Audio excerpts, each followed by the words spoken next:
Hi అండి. ఈరోజు లంచ్‌లోకి special capsicum stuffing. నేనేంటంటే ఇక్కడ పప్పులు దొరకవండి. సో, అందుకే పప్పుల ప్లేస్‌లో పల్లీలు తీసుకున్నాను. సో, పప్పులు, నువ్వులు, ఎండుమిర్చి, ఉప్పేసి మిక్సీ పట్టుకున్నానండి. సో, ఇప్పుడు ఈ క్యాప్సికమ్‌ని స్టఫ్ చేసుకుంటున్నాను. ఇదేంటంటే చాలా పెద్దగా ఉందండి. అలాగే ఉడికిస్తే తినడానికి కూడా రాదు. సో, అందుకే దాన్ని మిడిల్‌కి కట్ చేసుకొని లోపల ఇత్తనాలు స్లోగా తీసేసాననమాట. అంతే. ఇంక మిగతాది మనం స్టఫింగ్ పెట్టేసేసుకొని నేను రైస్ కుక్కర్‌లో అన్నంతో పాటు ఉడికిచ్చేసుకున్నానండి. జస్ట్ ఇప్పుడు దానికి పైన ఫ్రై చేయడానికి మాత్రమే అనమాట. అందుకే వేరే ప్యాన్‌లో ఆయిలేసేసి జస్ట్ అంతా పైన రౌండ్‌గా ఫ్రై అయ్యేలాగా చేసుకుంటాను. అంతే చూస్తున్నారు కదా! ఇలాగ ప్యాన్ పెట్టేసుకొని ఆయిలేసేసుకున్నాను.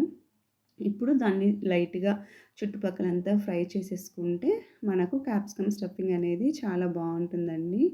సో, నాకు అది ఇది ఏంటంటే మనకు పప్పు లేకపోయినా ఆల్టర్‌నేటివ్ పల్లీలతో చేసుకోవచ్చని థాటొచ్చింది. సో, దీంట్లోనే కాదు ఏ విషయంలోనైనా మనకు ఒకటి లేకపోతే ఒక దాంతో చేసుకోవచ్చు.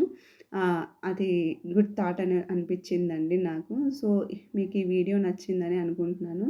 సో, మన సైడ్ పప్పులోకి కాంబినేషన్ ఎప్పుడు ఏదో ఒక ఫ్రైయో ఇలాంటిది చేసుకుంటూ ఉంటాము.